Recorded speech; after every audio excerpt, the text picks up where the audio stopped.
Okay, sekejap saya tengah buat recording. Bismillahirrahmanirrahim. Okay, Afiq boleh mulakan dengan Al-Fatihah, lepas tu baca doa. Bismillahirrahmanirrahim.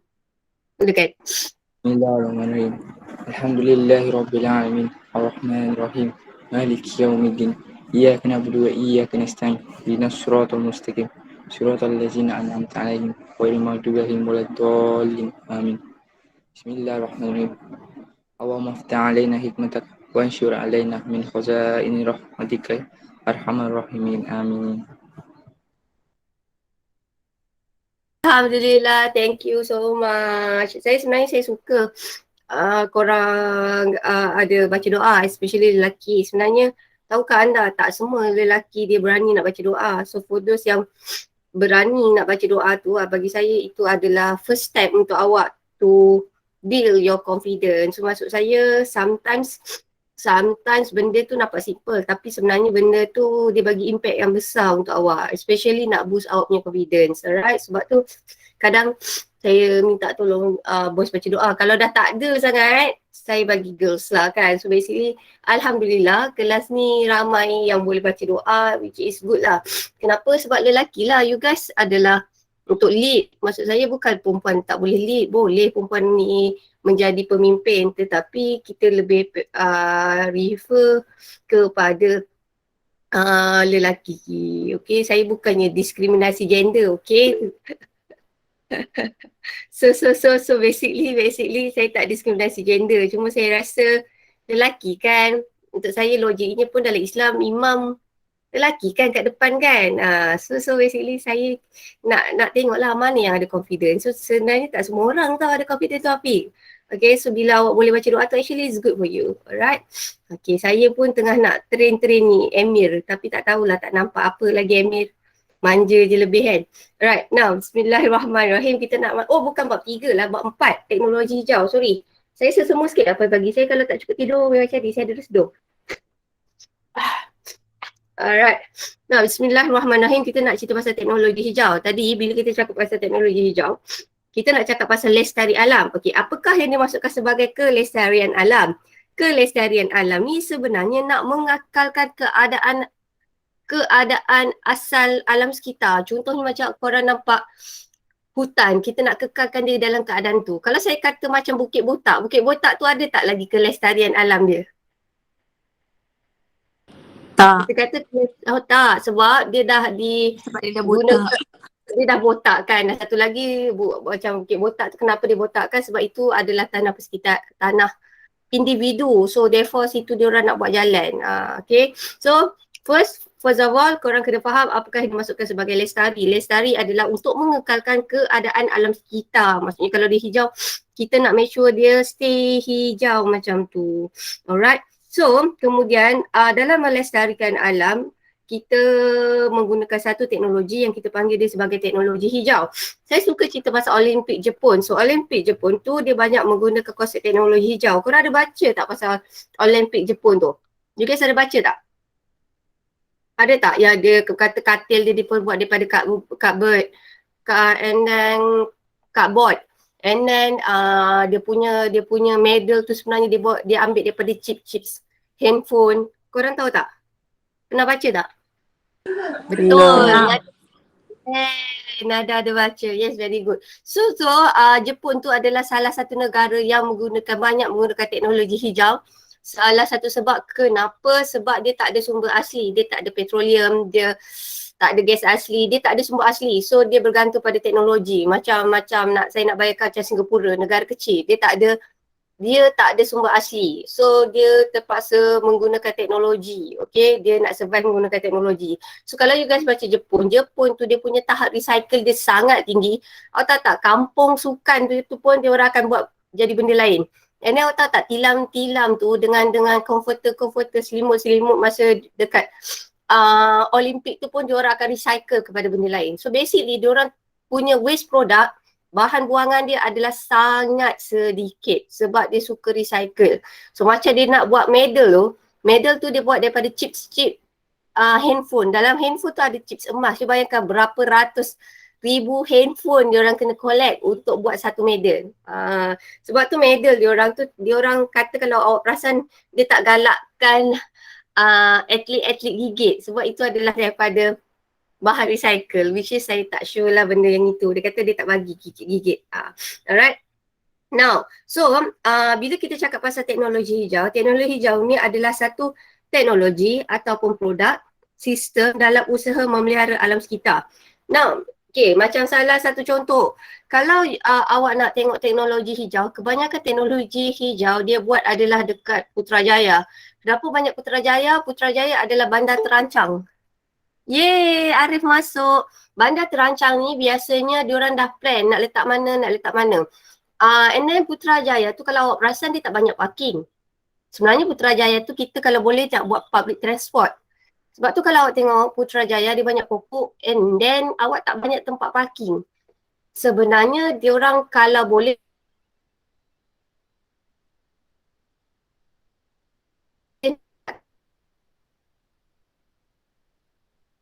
Putrajaya adalah radar yang cuba menerapkan konsep-konsep teknologi hijau. Macam saya pernah cakap kot. Saya tak ingat lah kadang saya cakap banyak kelas kan, I'm not so sure kelas mana. Okay, awak dengar je lah. Macam Hospital Putrajaya dia menggunakan satu konsep teknologi hijau. Awak tahu tak Hospital Putrajaya tu dia tak ada air hujan. Macam orang dulu kalau nenek saya dia suka tak ada air hujan tau. Macam air hujan yang laju tu dia letak satu tempayan yang besar.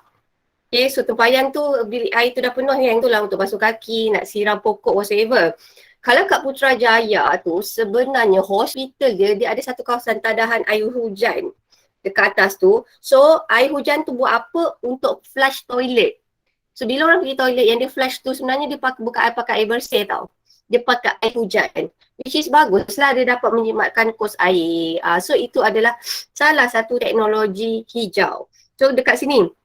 Teknologi hijau ni adalah teknologi yang menjaga kualiti alam sekitar yang tidak membebaskan gas rumah hijau. Again, apakah itu contoh gas rumah hijau yang paling famous? Apa gas rumah hijau yang paling famous? Karbon. Gas? Gas karbon dioksida. Yes, gas karbon dioksida. Okay, dapat menggunakan dan menjana tenaga daripada sumber yang boleh diperbaharui. Okay. Yang ini adalah macam solar panel. Macam if I'm not mistaken, kalau kat jalan raya tu, kan jalan raya perasan tak kalau korang naik kereta malam-malam ada lampu berkelip-kelip yang nak membezakan kanan dan kiri. Kebanyakan lampu yang dipasang kat situ dia pakai solar panel tau. Ya, waktu siang dia akan serap tenaga matahari. Okay, tenaga solar, dia akan serap tenaga solar. Bila malam dia keluarkan cahaya. Right, ni. Assalamualaikum ni. Okay, so itu adalah salah satu contoh penggunaan tenaga yang boleh diperbaharui. Ataupun korang boleh beli, saya tengok mak saya kan, dia ada siapa yang suka tanam pokok. Boys lah suka tanam pokok, pertanian kan. Kan ada orang jual kat kedai pokok Saya tengok mak saya punya tu kan, dia ada satu tu yang dia boleh tanam kat tanah, lepas tu dia boleh serap solar panel, bila malam keluarkan lampu. Korang ada tak kat rumah macam tu? Ada tak? Okay, saya pun tak tahu, rasa macam tak ada je ni kan. Korang carilah. So dan satu lagi boleh menjimatkan penggunaan tenaga. Dan satu lagi adalah selamat untuk digunakan. Okay, now. Nah, dalam teknologi hijau ini dasar tau. Dasar teknologi hijau, awak ingat sate. Sate. Sosial, alam sekitar, tenaga dan ekonomi. So bila kita kata empat tonggak. Tonggak ni, empat tonggak, you guys ingat adalah tonggak ni adalah sate. Sosial, alam sekitar, ekonomi dan juga, sosial, alam sekitar, tenaga dan juga ekonomi. So maksudnya, Jepun banyak menggunakan ini dah. Empat tonggak utama, okay. Jepun banyak gunakan ni. Okay, tenaga dia tidak bergantung kepada petroleum atau bahan yang tidak boleh diperbaharui. Alam sekitar dia sangat menjaga alam sekitar. Meminimumkan kesan negatif dan pemuliharaan alam sekitar. Now, ingat kan Jepun hari tu dia pernah 5 years ago yang dia pernah ada leaking dekat dia punya nuclear reactor dekat Fukushima agaknya. Ingat tak si cerita tu? You guys ingat lagi tak cerita saya tu? Tak Tak ingat tak apa. Ingat. Now, terima kasih. Now, awak ingat tak atlet Jepun kalau yang dia menang award, dia dapat bunga. Macam bunga matahari. Orang tengok kan sukan Olimpik yang diorang kalau menang dapat bunga macam bunga matahari besar tu. Nah, bunga matahari besar tu sebenarnya dia adalah nak bagi tribute kepada Fukushima. Sebab bunga tu banyak ditanam dekat kawasan daerah Fukushima. Bunga tu if I'm not mistaken dia macam bunga matahari, bunga tu diorang tanam dan bunga tu dia boleh menyerap tenaga radiasi ataupun ada tenaga bahan buangan sisa tenaga nuklear dekat tanah, okay, and then senang kata macam ni, dia tanam bunga, dia boleh serap segala logam-logam berat kat tanah. Lepas tu dia ambil bunga tu dia buang. So senang kata dengan menanam bunga, dia dapat mengurangkan tahap radiasi yang ada kat tanah tu. Tapi sampai sekarang kita tak tahu dia punya tahap radiasi dia tu banyak mana. Tapi salah satu Jepun dia nak cuba kurangkan radiasi dekat Fukushima tu adalah dengan dia menanam pokok, dan pokok tu macam bunga matahari. Sebab tu masa yang menang Olimpik kebanyakan kalau perasan lah ada atlet dia akan dapat bunga tu macam matahari. So dia nak bagi tribute kepada Fukushima. Okay. Now, so kita kata alam sekitar ekonomi. So senang kata menambahkan ekonomi negara melalui penggunaan teknologi. So maksudnya kalau kita cuba bangunkan teknologi hijau, kita dapat mewujudkan peluang pekerjaan lah kan. Kemudian akhir sekali, sosial, meningkatkan kualiti hidup untuk semua. Saya rasa Jepun yang paling rajin sekali buat baju kompos. Dan saya rasa mungkin Jepun ni orangnya penyabar kot. Sebab nak buat baju kompos pun bukan senang. Betul tak ni? Oh, ingat lagi tak ni? Betul.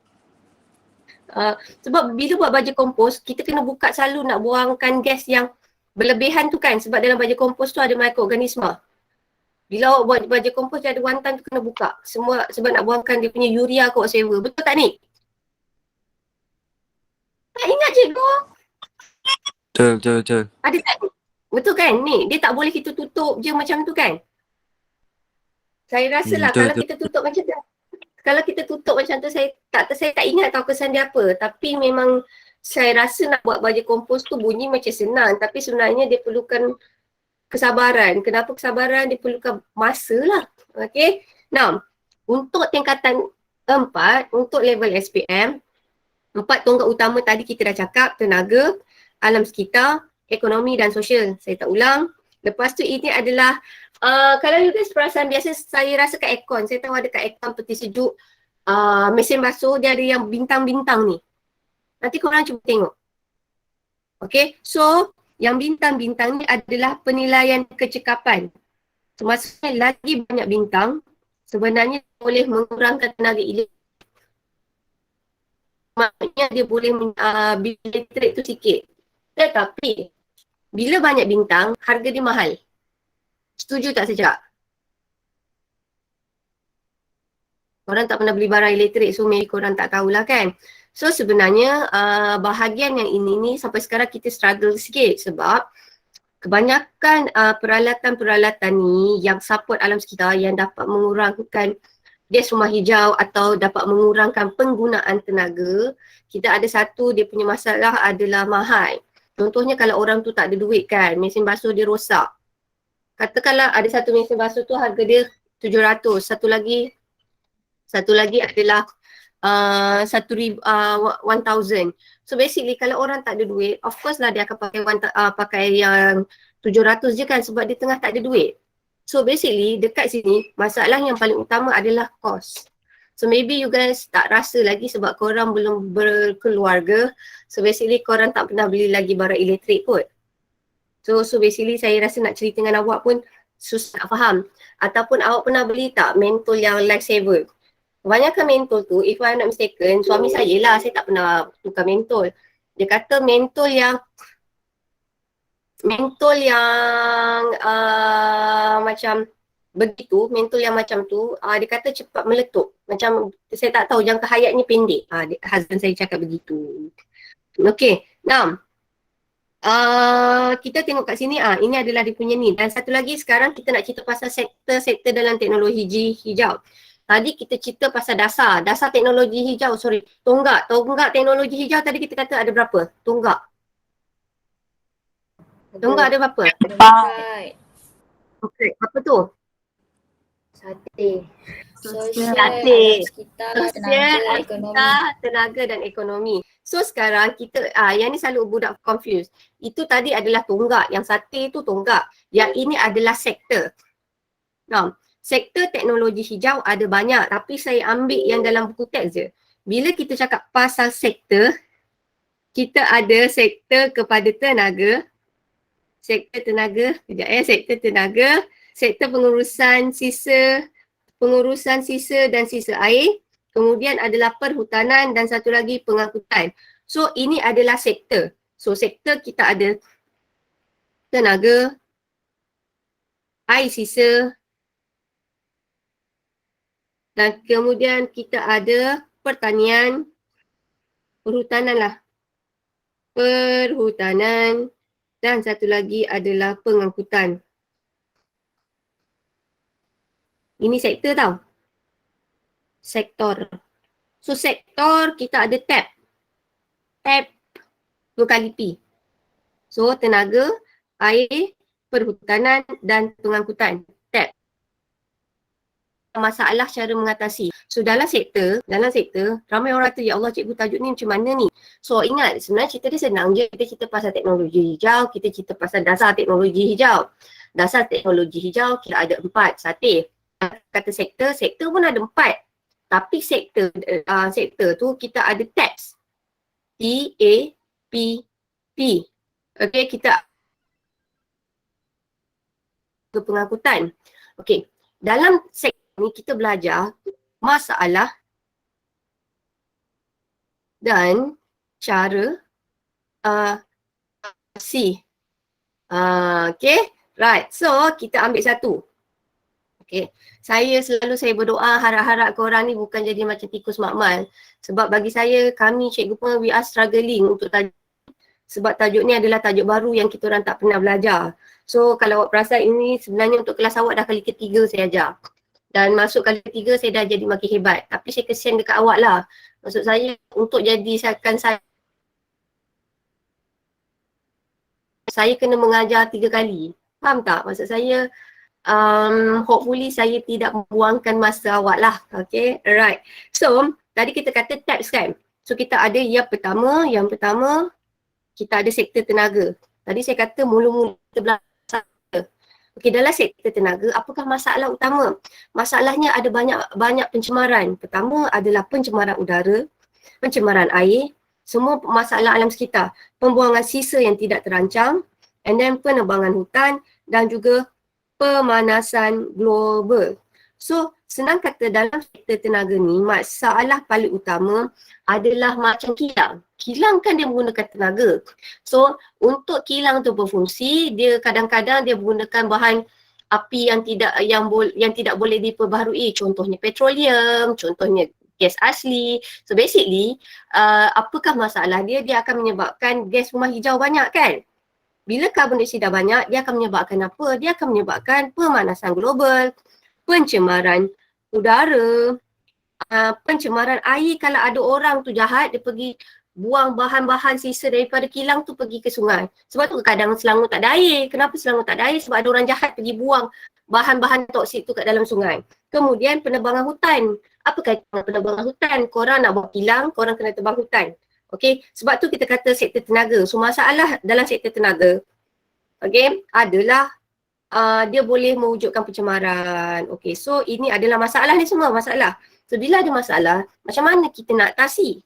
So cara kita nak atasi adalah dengan menggunakan sumber yang boleh diperbarui. Contohnya tenaga angin, tenaga hidro, tenaga solar dan juga sumber tenaga geotermal. So senang kata dalam sektor tenaga, paling penting kita nak cuba explore tenaga apa tadi?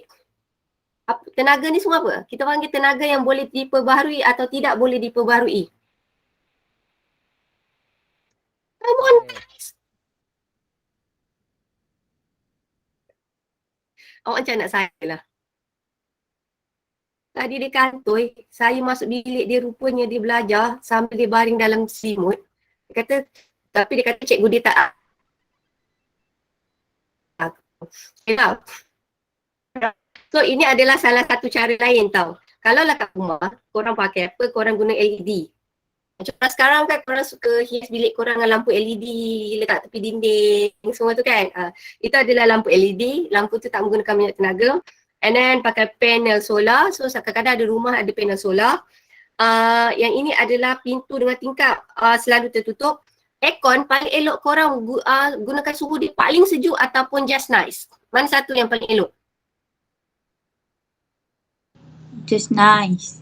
Kamu just nice sebab bila dia makin sejuk, katakanlah saya selalu marah kan kalau anak saya bilik dia kecil and then meletak aircon sampai 19 sampai 20. Saya kata nak jadi apa ni kan?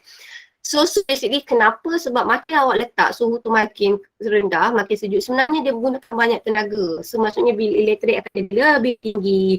Yang ini selalu saya kena ingatkan diri saya, cabut plug. Sebab boleh menjematkan elektrik. Lepas tu menggunakan banyak beli barang elektrik yang label cakap 5 bintang.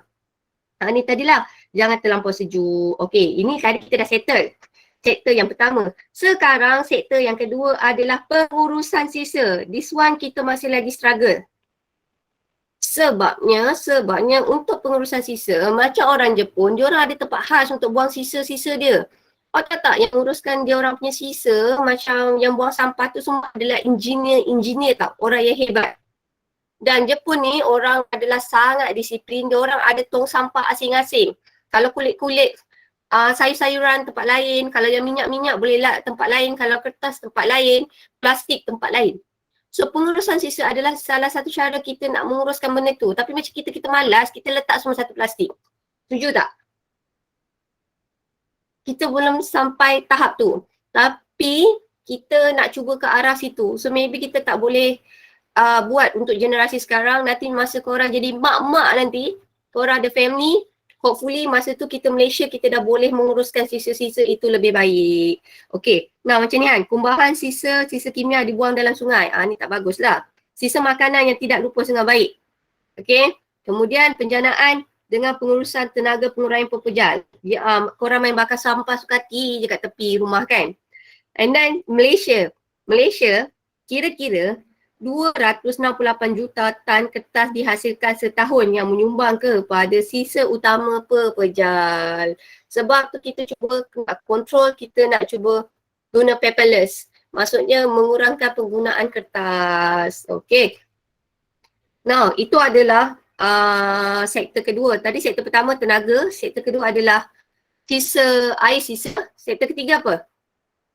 Dia start huruf P. Apakah sektor ketiga? Apakah sektor ketiga? Pertanian. Yes, very good. Sektor yang ketiga adalah pertanian. Ini adalah cara mengatasi.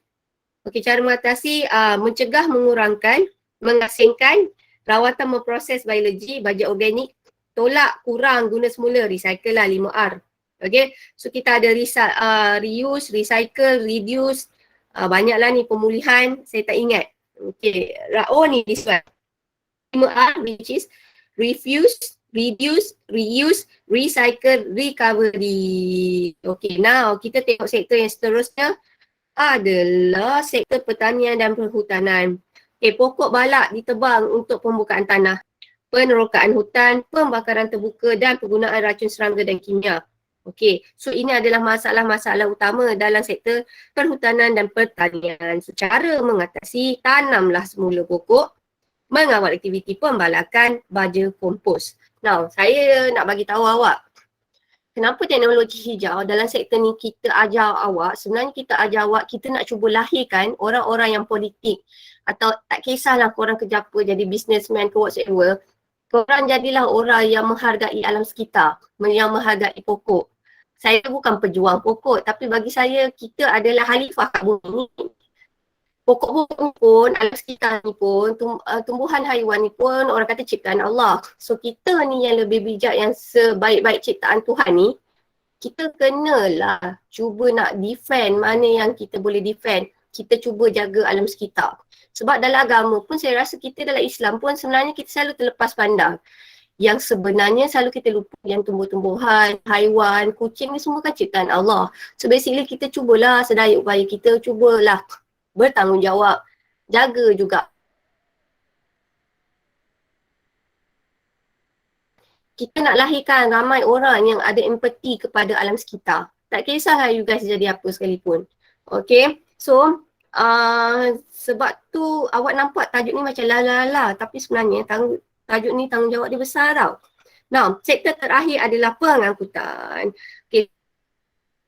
Awak ada motor, awak ada basikal, awak jalan kaki. Mana satukah yang paling elok sekali? Jalan kaki. Antara 3 jenis. Kenapa jalan kaki bagus, Abby? Tak keluarkan modal Kesian dan Yes, tak keluarkan modal, tak membebaskan gas rumah hijau. Kalau basikal kita kata kurang baik sikit sebab dia keluarkan modal. So basically dalam sektor pengangkutan dia punya masalah apa? Asap. Kedua adalah menggunakan petrol dan diesel. Ketiga, petrol dan diesel ni adalah sumber yang tidak boleh diperbaharui. So cara mengatasi menggunakan pengangkutan hijau. Macam saya cakap, paling elok adalah berjalan kaki. Tapi kalau korang dah ada anak, nak balik kampung, takkanlah pergi jalan kaki. Kita agak-agak lah kan. So cara dia maybe katakanlah nanti ni belilah kereta hybrid. Okay, so jimat sikit. Okay, now penciptaan kenderaan gas asli. So maksudnya dia pakai NGV. Yang ni saya tak pastilah. Yang ini pengangkutan bahan api bayu sebagai pengganti petroleum. Yang ni kita masih lagi nak cuba. Macam kita pakai lemak haiwan. Bio ni benda hidup. So dia pakai minyak haiwan. So lemak haiwan. So basically masalahnya kita nak guna enjin khas. Yang ini masih lagi dalam ciptaan. Manalah tahu antara ada orang yang hebat dalam Raja Muda Musa ni boleh cipta kan. Now, sebab tu korang ingat tak ada satu Mariam yang budak sekolah rendah yang dia menang award. Sebab dia boleh cipta daripada kerang-kerang, koral-koral tu adalah sebagai makanan untuk whatsoever. So itu adalah teknologi hijau. Sebab tu saya rasa kadang-kadang you guys muda. Bila korang muda, korang ada banyak idea. Cuma maybe idea tu kita kena cuba push awak. So hopefully awak ada idea yang bagus dan jumpa orang yang sesuai yang boleh tolong awak push idea tu, yang boleh guna untuk orang kata kegunaan orang ramai. So ini yang saya kata. Okay. Right, so dah habis. Teknologi hijau dalam kehidupan. Oh, ni tapak kaki karbon. Tapak kaki karbon, jejak kaki karbon. Jejak kaki karbon ni apa? Adalah jumlah gas rumah hijau, iaitu karbon dioksida yang dibebaskan dari aktiviti manusia seperti asap kenderaan, pembakaran terbuka, pembakaran bahan api fosil. So jejak karbon ni adalah satu jejak yang cuba kita tengok kat sini apa yang boleh menyebabkan gas rumah hijau ni banyak. Okey, peningkatan jejak karbon. So maksudnya kita nak tahu macam mana gas rumah hijau ni boleh jadi banyak. So gas rumah hijau ni boleh banyak adalah pengeluaran asap, ada bahan api, elektrik, pengangkutan. So macam mana cara nak imbangkan dia? Kita now, so ini adalah teknologi hijau. Okey, now jejak karbon awak just ingat ni. Jumlah pelepasan gas rumah hijau. Itu adalah jejak karbon. Okey, so itu sahaja. Lagi sekali, tadi kita kata dia adalah sebagai dasar. Tonggak. Tonggak ada berapa? Tonggak ada berapa? Tonggak you guys ada berapa? 4. Tonggak korang ada berapa? 4. 4. Apakah itu? 4. Apakah tu? Tenaga ekonomi. Yes, so awak ingat kalau kita kata tonggak alam sekitar, kita ada 4 iaitu sate, kita ada sosial, kita ada alam sekitar, kita ada tenaga, kita ada ekonomi. Kemudian kita ada sektor. Sektor kita ada berapa? Sektor ada berapa? Sektor ada 4 juga. Apakah sektor yang kita belajar? Awak ingat sektor je ada TAP. TAPP. Apakah itu? Tenaga, air, pertanian, pengangkutan. Tenaga, yes, tenaga, air sisa, pengangkutan dan juga pertanian. So dalam tabs tu tadi kita belajar apa sebenarnya? Kita belajar apa sebenarnya? Dalam tabs tu kita belajar apa? Tabs tu kita belajar apa? Dia punya masalah dan cara mengatasi. Kesian korang pagi-pagi dah kena bangun. So for those yang bangun pagi, thank you so much. Last kali, apakah yang dimasukkan sebagai jejak karbon? Last kali sebelum kita main game. Apakah yang dimasukkan dengan jejak karbon? Apakah itu jejak karbon? Jumlah pelepasan gas karbon dioksida.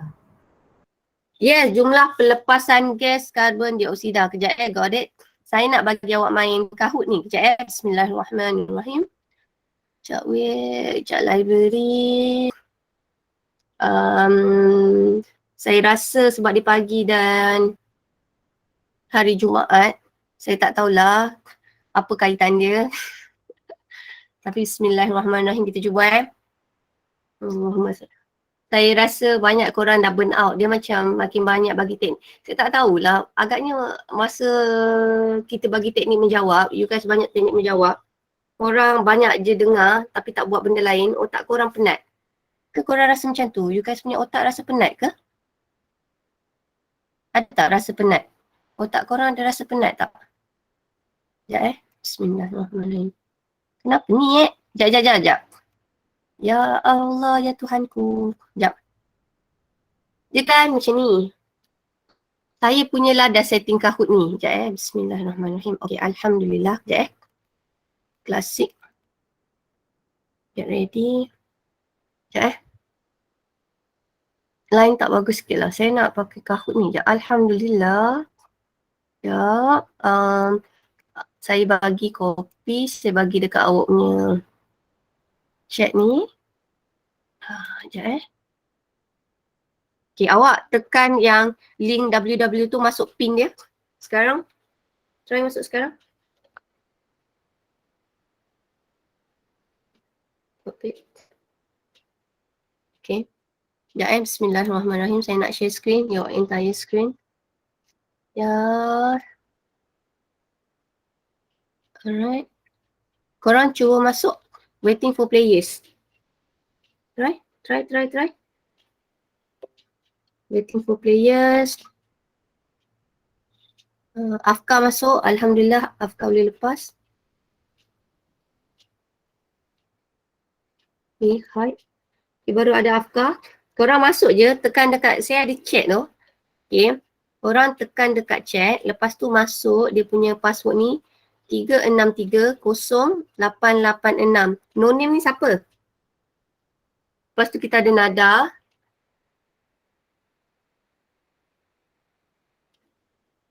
Lepas tu no name baru Nada. Come on guys, boleh guys. Can do it guys. Boleh ni guys, boleh. Afiq, Afiq.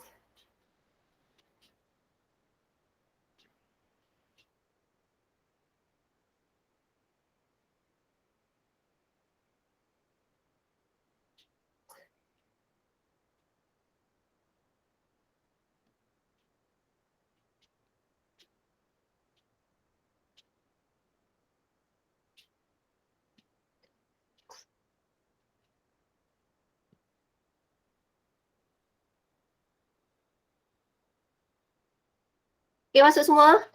Ya.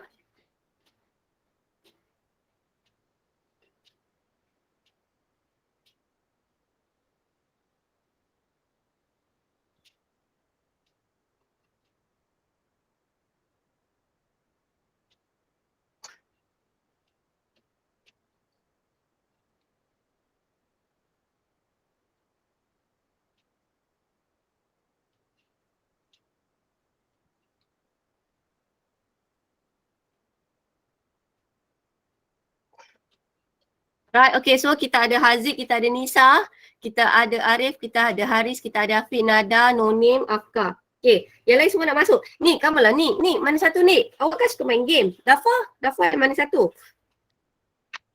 Come on guys. Dafa yang mana satu? Ya, cikgu. Apa pin dia tadi, cikgu? Okay, pin dia 363. Ya. Jom masuk. Ni, Cikgu, tadi 363. Terkeluar Dia terkeluar. Tadi terkeluar. Oh ya. Ke line dia tak cantik Try. 363. 363. Okay. 0886. 0886. Okay. Okay.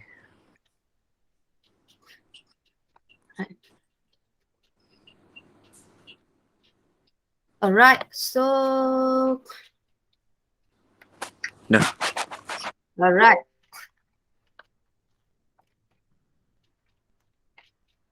Dah? Alright, so semua dah masuk. Bismillahirrahmanirrahim. Okay, tak apa. Saya kan, kenapa saya nak cuba Kahoot ni, dia rasa macam seronok sikit sebab kita buat sama-sama tau. Lepas tu, saya rasa satu Kahoot ni yang saya suka sebab kita nampak soalan tu sama-sama. So, saya boleh discuss. Kejap, mak awak. Alright, dah eh? 1, 2, 3, 4. TA masuk, Alhamdulillah. 1, 2, 3, 4, 5, 6, 7, 8, 9, 10, 11. Lepas tu satu lagi, saya fikir kita dah lambat. Kita tak boleh buat yang satu-satu objektif. Tu saya ingat kita buat macam ni tau. Kita buat Kahoot ni, buat soalan tu ada 25 soalan. Kita buat 10 soalan. And then yang 9 lagi tu, 15 lagi tu saya terus bagi jawapan. Kita nak jimat masa. Boleh tak macam tu? Saya rasa kalau kita buat, nanti kita lambat habis. Sebab tu saya rasa nak buat macam ni je. Okay. Bismillahirrahmanirrahim. Saya mulakan Okay. Boleh ke? Ada siapa-siapa nak masuk lagi tak? Tak tahu. Saya rasa tak tahu Jujur, yes. Saya rasa macam ni best sikit kot ni. Nanti saya bebel-bebel. Masalah ni kalau kita terus buat latihan, kalau saya tak ajar pula, nanti korang tak faham apa. So saya dalam dilema. Saya kena ajar sikit. Kalau saya langsung tak ajar, nanti bila awak nak jawab soalan, korang tak ada idea.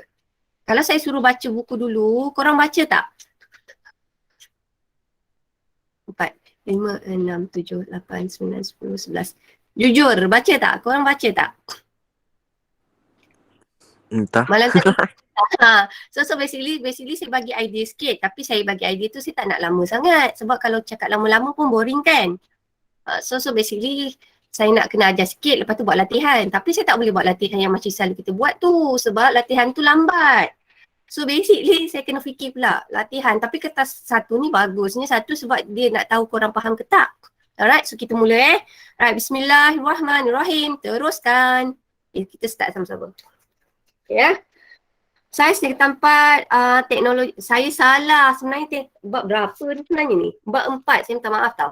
Okay, antara berikut yang manakah bukan tonggak dasar teknologi hijau? Kita ada sosial, ekonomi, politik, persekitaran. Mana satukah yang bukan? Ada 20 saat je. Habis 20 saat, time out.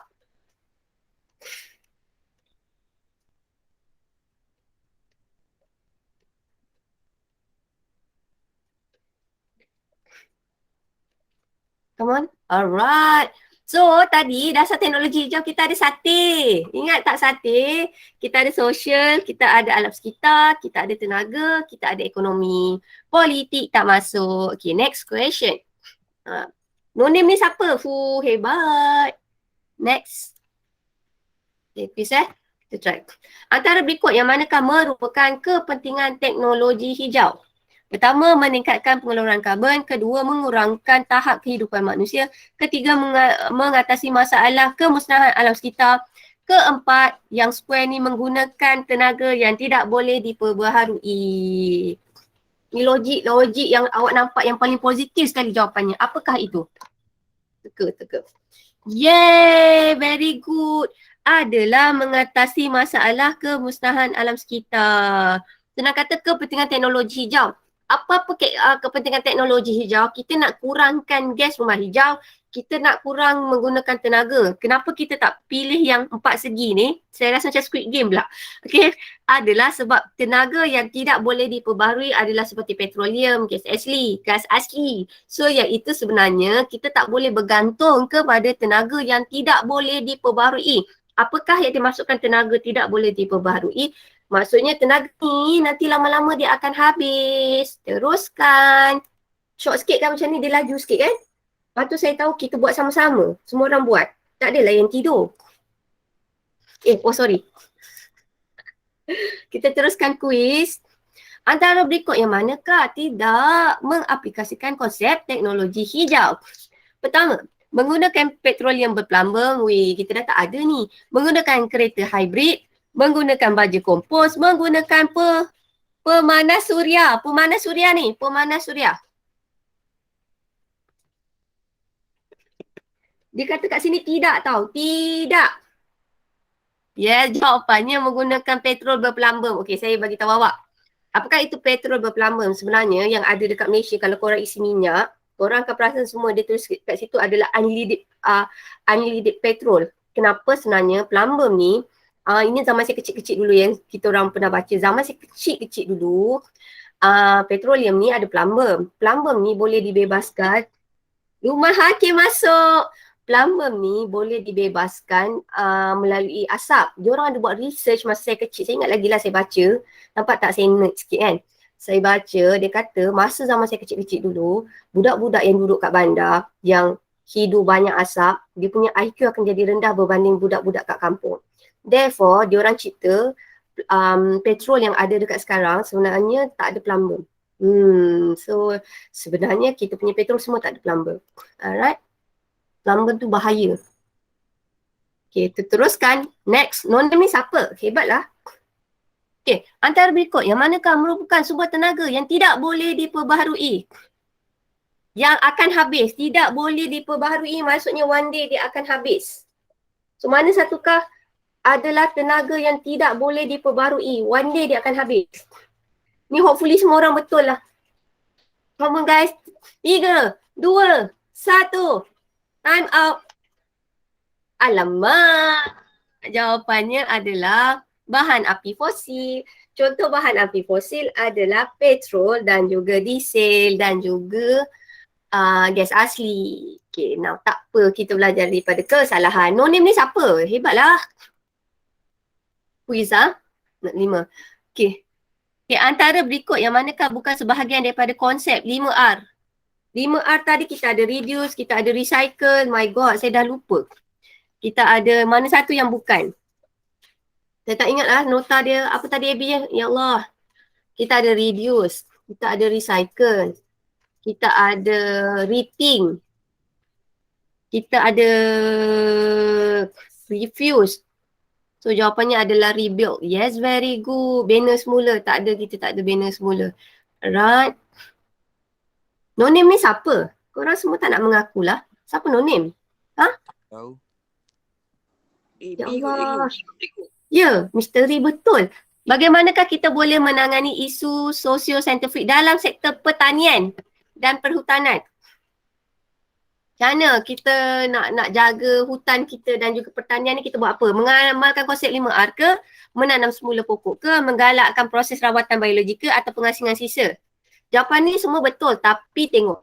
Dia punya sektor dalam kes ni adalah sektor pertanian dan perhutanan. Yes, jawapannya tanam semula. Next one. Okay, right. Okay, so kita next. No name, mengakulah. Oh ni ada nampak ni apa ni? Nah, berikut merupakan isu sosio-saintifik yang berlaku dalam kehidupan manusia kecuali masalah dalam kehidupan manusia tau. Pencemaran udara, masalah tak? Kemudian hidupan liar kehilangan habitat, okey, masalah manusia ke? Pencemaran air, penghasilan elektrik daripada empangan, itu ada kaitan dengan manusia tak? Tumbuhan minyak di lautan. Jawapannya ada, ini pun susah lah. Saya pun tak pasti jawapan dia ni. Jawapannya saya tertekan Jawapannya adalah yang nombor 1 ni, yang biru. Sorry. Okay, teruskan Quiz 8. Okay, apakah langkah yang boleh dilakukan bagi mengelakkan pembaziran tenaga di rumah? Soalan dia sebenarnya, kalau korang perasan dia banyak hebat tau. Macam mana kita nak mengelakkan pembaziran? Menetapkan pakai aircon pada suhu 19 hingga 20 ke? Menggunakan peralatan elektrik mempunyai label cekap tenaga 1 bintang ke? Hidupkan switch elektrik apabila tidak digunakan ke? Atau menggunakan peralatan elektrik yang punya label cekap 5 bintang. So jawapannya adalah 5 bintang lagi bagus daripada 1 bintang. Last sekali, habis one more. Come on, no name. Hebatnya. Okay, lagi 2. Antara berikut yang manakah dapat mengurangkan pemanasan global? So penebangan hutan ke, meningkatkan bilangan kenderaan di jalan raya ke, menggunakan sumber tenaga boleh diperbarui ke, pembinaan kilang yang banyak. Which one yang boleh mengurangkan pemanasan global? Pemanasan global ni banyak gas rumah hijau. Jawapannya menggunakan tenaga yang boleh diperbaharui. Contoh tenaga yang boleh diperbaharui macam tenaga solar, tenaga angin, tenaga air. Teruskan. Last sekali. Next. We can do this. Antara yang berikut yang manakah boleh digunakan untuk menghasilkan bahan api fosil? Bahan bio. Bahan bio adalah sumber tu mesti daripada benda hidup. So antara oksigen, lemak haiwan, sulfur dioksida dan amonia adalah daripada sumber hidup. Sumber hidupan. So mana satukah antara empat ni adalah daripada sumber hidupan?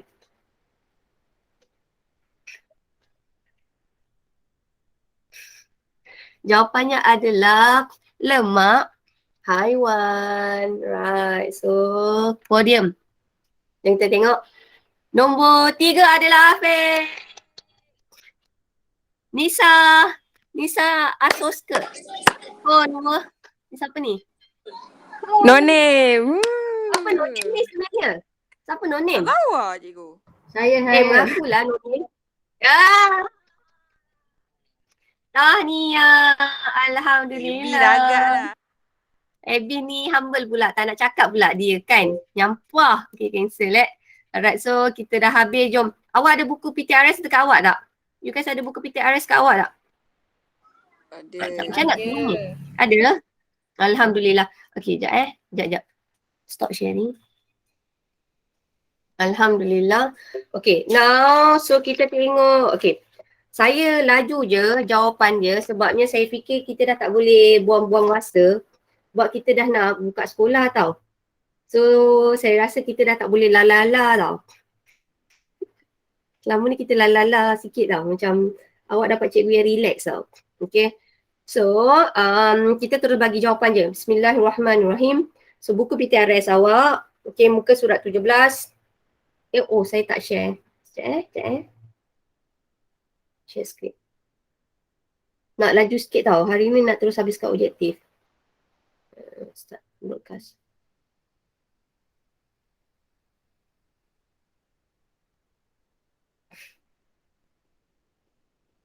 Sekejap Alhamdulillah. Now. Okay. Now kita buat sama-sama je kan. Okay, teka jawapan dia. Okay, antara berikut yang manakah bukan tonggak utama dalam tadi teknologi hijau? Okay, saya jawab je. Terus laju Yes, very good, politik. Okay. Antara berikut yang manakah merupakan kepentingan teknologi hijau? Meningkatkan pengeluaran gas karbon dioksida, karbon, mengurangkan tahap kehidupan manusia, mengatasi masalah kemusnahan alam sekitar, menjimatkan tenaga sumber asli dan juga menggunakan tenaga yang tidak boleh diperbarui. A, B, C, D. Dikata kat sini kepentingan. Yes, jawapannya adalah C. Very good. Now, antara berikut yang manakah tidak melibatkan aplikasi teknologi hijau yang tak baik? Mana satu antara A, B, C dan D yang tak baik ni tadi? A. Terima kasih. Ingat, plumbing ni tak bagus. Now, antara apakah sektor yang terdapat dalam teknologi hijau? Sektor dalam teknologi hijau. Kita nak cerita pasal apa? Ada tak kaitan dengan keuangan, perbankan, perikanan atau pembangunan? Contoh bangunan ni saya kata tadi macam hospital. Ingat tak hospital? Yeah. Now kalau you guys perasan kalau macam satu hospital, kalau korang pernah tengok hospital UiTM kan, yang baru bina kat Puncak Alam, hospital UiTM ni dia banyak guna landscape dan satu lagi dia ada kebanyakan bangunan yang baru dibina sekarang, kebanyakan bangunan tu dia banyak guna teknologi hijau. Kadang-kadang kalau dia tak menggunakan teknologi hijau, menggunakan jimat tenaga, dia orang cuba tanam pokok. Kenapa dia orang banyak tanam pokok adalah disebabkan bila tanam pokok dia boleh menyerap gas rumah hijau. So kalau you guys pergi, yang ni nak belagak sikit lah. Untuk hospital UiTM tu sebenarnya arkitek yang main hospital UiTM tu husband saya. So basically design semua tu dia buat tapi tak adalah. Maksud saya husband saya orang kecil Husband saya dengan suami Cikgu Rozana Lela, dia terlibat dalam projek hospital UiTM tu. Alright, so itu nak rasa macam bangga sebabnya itu jelas satu projek besar yang saya nak yang ada tengah ekonomi tak berapa bagus ni. Alright, now nombor 5. Maklumat di bawah berkaitan dengan satu sektor yang terlibat dalam teknologi hijau berfokuskan kepada pengawalan karbon dioksida, menekankan penjagaan nutrien tanah. So yang ini adalah sektor apa ni? Kalau kita cerita pasal tanah je. Nutrien tanah. Apa ni rasa tu? Ini adalah pertanian dan perhutanan. Okay, nombor 6. Okay, apakah sektor? Ini untuk apa ni? Tong sampah ni sektor yang mana satu? Sektor tenaga ke? Sektor Yes, very good. Terima kasih Abby. Nombor 7. Laju saya. Antara berikut yang manakah bukan isu sosio-saintifik. Ingat, isu sosio-saintifik ni dia ada 4 paling utama. Tadi kita kata apa? ICISA, tab tenaga, ICISA, perhutanan. Satu lagi apa? Pengangkutan. Okay, so apakah masalah-masalah yang bukan dengan alam sekitar? Mana satu yang tak ada kaitan dengan alam sekitar? Pembuangan sisa secara terancang. Ini terlampau positif. Nombor 8. Antara berikut yang manakah merupakan sumber tenaga yang tidak boleh diperbarui? Come on guys. Soalan tadi. A, B, C, D. Bahan api fosil. Bahan api fosil. Apakah contoh bahan api fosil? Petroleum. Yeay. Terima kasih sebab faham. Okey. Nah, nombor 9. Antara berikut yang manakah merupakan kesan penggunaan tenaga yang tidak boleh diperbarui? Apa kesan kalau kita guna petroleum? Apa kesan kita guna diesel? Apa kesan asap lori tu banyak sangat? Dia boleh menyebabkan apa? Pemanasan global, pencemaran udara, pencemaran bunyi. Drought ni adalah kemarau. Saya rasa kemarau tak ada kaitan kemarau ni. So jawapannya adalah dia kata ada. Jawapannya adalah A. Saya rasa A. Tak ada kaitan dengan kemarau ni. Okay, nombor 10. Saya laju tau. Penebangan hutan boleh menyebabkan yang berikut kecuali ni tebang pokok tau. Tebang pokok. Okey. Dia akan menyebabkan apa?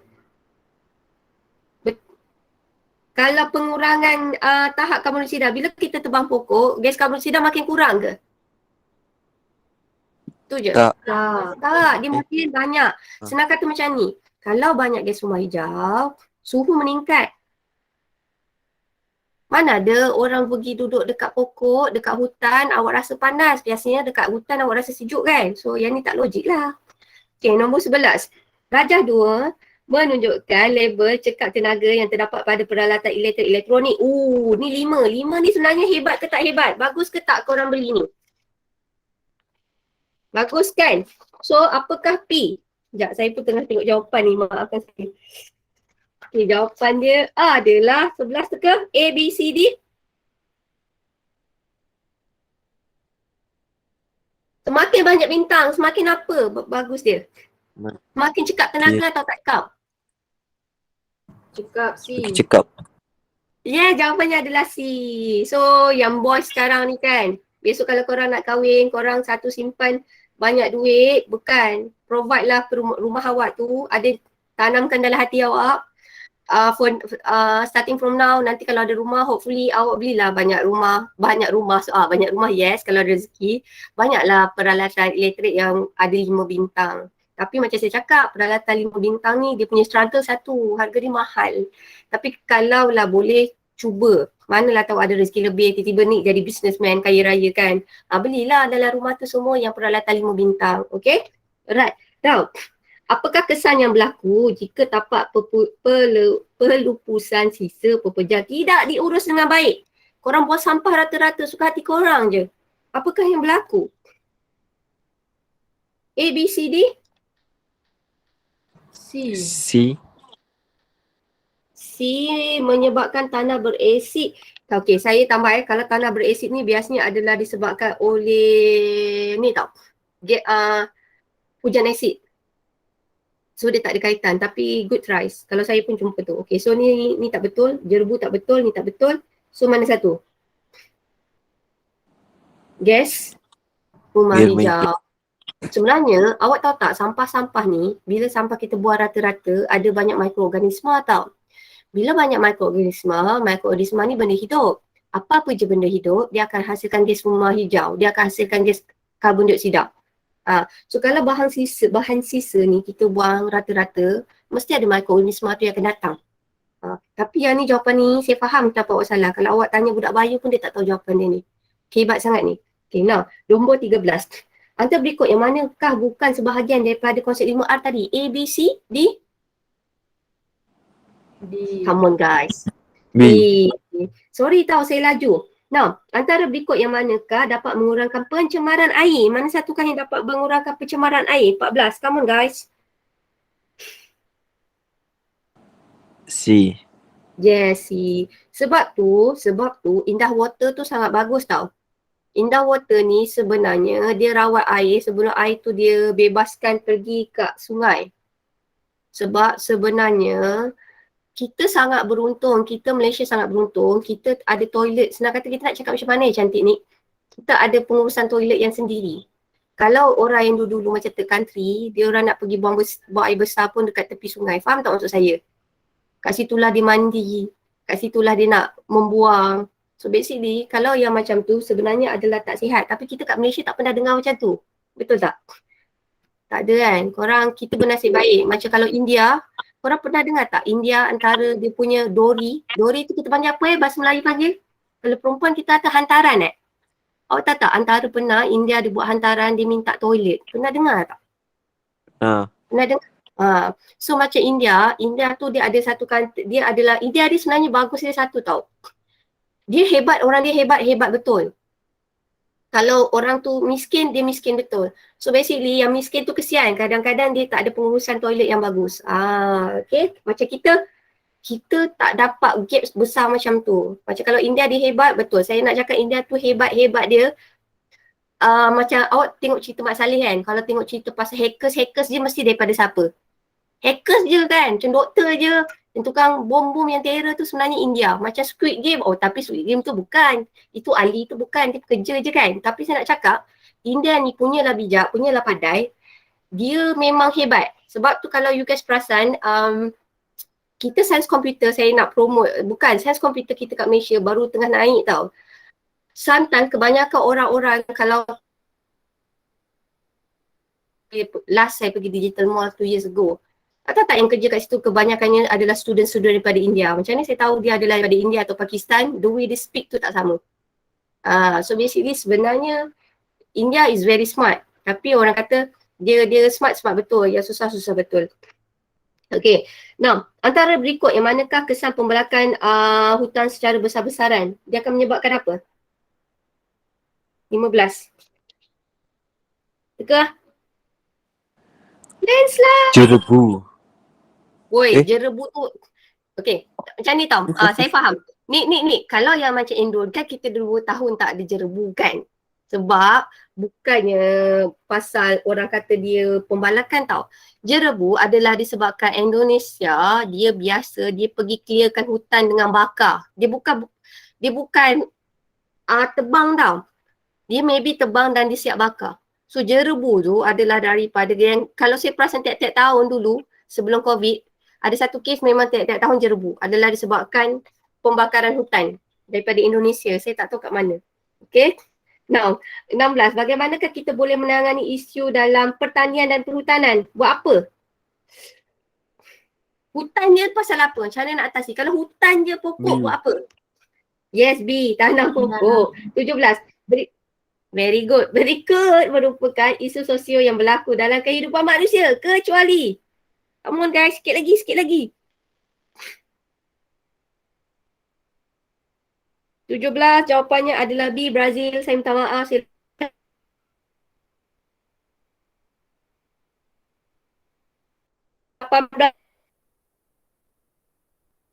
Donkey.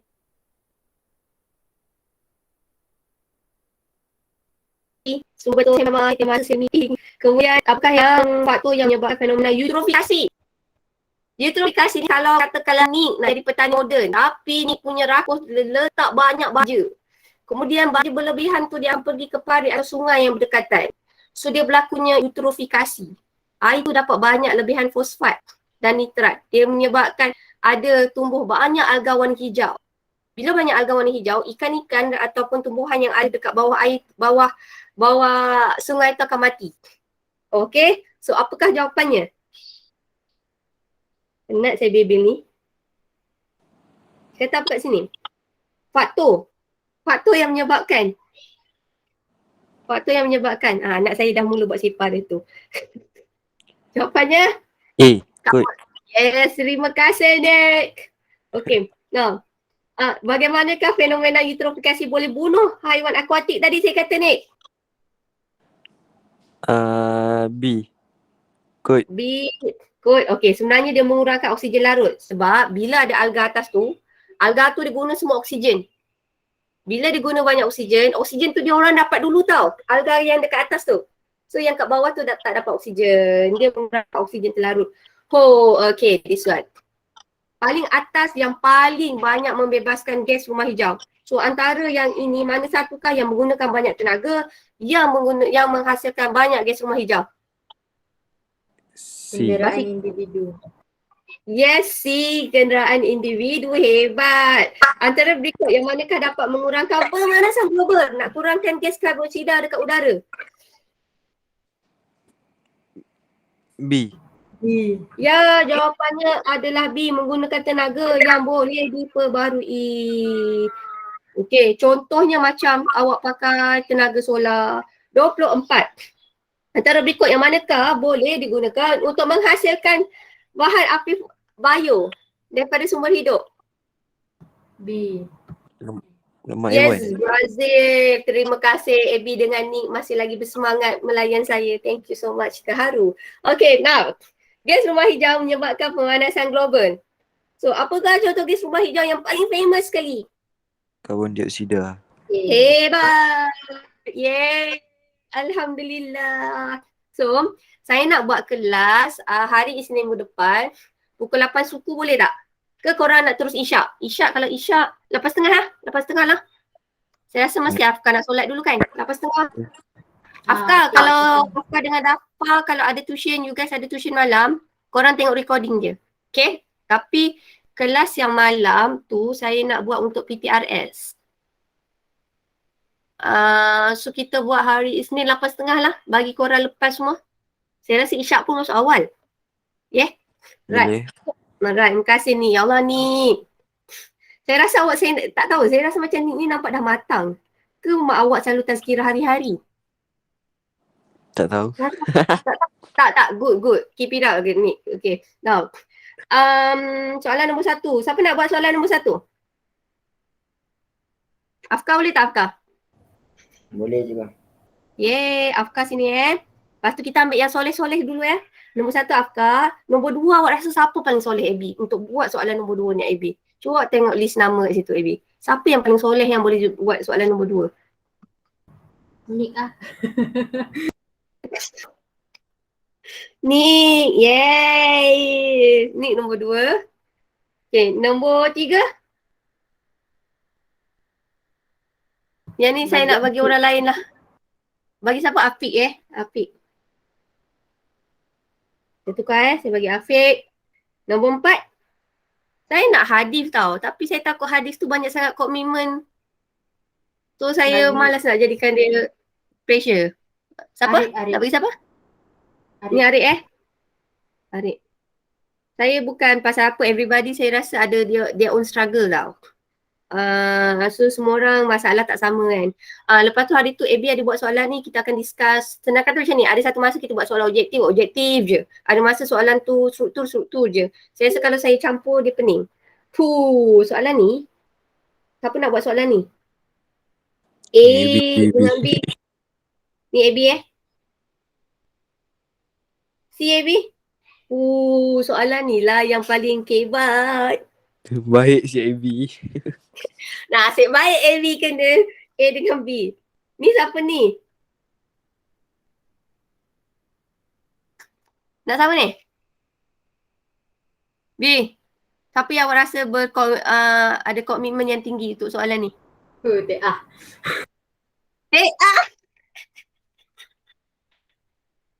Okay, you guys macam ni tau. Bukan saya nak tak kisahkan kawan awak yang lain. Saya rasa kita fikir baik-baik husnuzon. Semua kawan awak ada struggle dia sendiri kan. Siapa yang masuk dalam kelas ni, awak buat, kan kita ada recording. Mana tahu tiba-tiba Allah lembutkan hati, tiba-tiba dapat hidayah, tiba-tiba kawan awak tu tengok awak punya jawapan kan, tengok recording ni. So siapa yang buat ni, maksudnya awak tolong jugalah kawan-kawan yang lain. Boleh tak kita just husnuzon gitu? Okay? Sebab saya rasa everybody has their own struggle. So saya malas nak marah-marah sebab bila kita marah-marah, it's not fair untuk orang yang masuk kelas. Sebab yang masuk ni memang soleh and solehah, betul tak? So